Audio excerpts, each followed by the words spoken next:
After the turmoil of the G7 conference this weekend, many are nervous about the historic meeting between North Korean leader Kim Jong-un and U.S. President Donald Trump. The upcoming meeting was briefly cancelled after Mr. Trump said the North Koreans were showing tremendous anger and open hostility, but it's now back on, with preparations in Singapore underway. Will Mr. Trump be able to negotiate a groundbreaking peace deal, or will the meeting, and the Korean peninsula, go up in flames? News Hub presenter Tom McRae joined the AM show from Singapore to discuss what we can expect, and he warns that anything could happen. Both men are so completely unpredictable and completely erratic, McRae says. It could last a couple of minutes, it could last a couple of days. This is the furthest Mr. Kim has gone from North Korea since he took power, and will be the first time leaders of North Korea and the United States have met. Both Mr. Trump and Mr. Kim are known for their posturing, and are expected to attempt to show dominance in their meeting, leading to some careful planning. It's planned down to the second, almost. Because obviously they can't have one man sitting in the room waiting for the other because that doesn't look good, McRae told the AM show. So what I understand is going to happen is they're going to be in holding rooms at either end of this 5-star resort.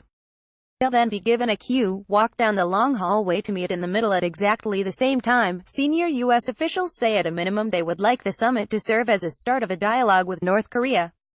They expect the North Koreans to ask for security guarantees, including a pledge that the U.S. and South Korea will not invade, and also a request for economic aid. The Trump administration has already said it does not seek regime change, and has no intention of sending its forces into the country.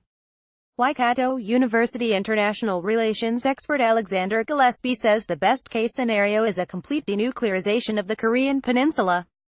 The question though is whether North Korea really wants to give up its nukes. It's promised to do that twice before, and twice before it's broken its promise, he told News Hub earlier this month.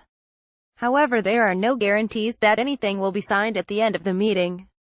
Mr. Kim could walk away from the summit after just a few hours with photos of him with a U.S. president, scoring a PR victory. Anything can happen, McRae told the AM show. This is completely uncharted territory for him, Mr. Kim. It is a bold move, but it is one that comes with a lot of high reward, and if something does go wrong, it could be disastrous. Professor Gillespie says the meeting could sour quickly.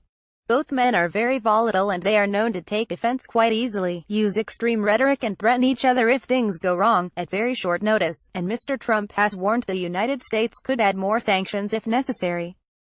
If they don't denuclearize, that will not be acceptable, Mr. Trump said on Thursday. We cannot take sanctions off. The sanctions are extraordinarily powerful. And I could add a lot more, but I've chosen not to do that at this time, but that may happen, News Hub.